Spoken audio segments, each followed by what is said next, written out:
maréchal du Tchad, Idriss Deby Itno. It was an announcement that sent shockwaves through the Central African nation of Chad.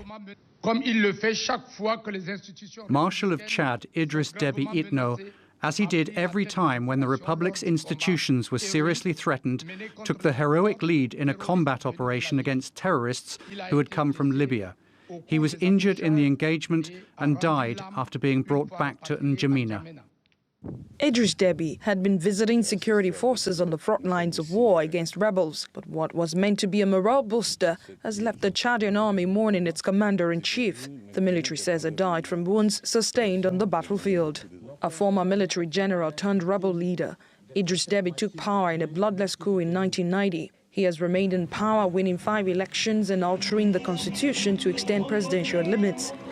The most recent, in 2018, increased presidential terms from 5 to 6 years and reinstated a 2-term limit, effectively allowing Deby to stay in power for another 12 years. He was set to extend his 3-decade rule after winning the highly controversial April 11 presidential election.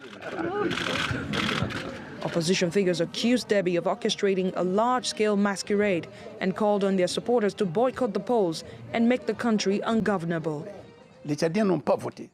Chadians did not vote. Chadians did not elect Deby. He will do what he wants with it.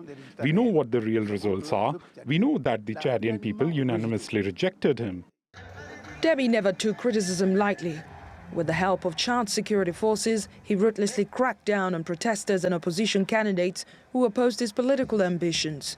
Despite his authoritarian disposition, Western countries like France saw Deby as an ally in the fight against extremists, both in the Sahel and the Lake Chad Basin.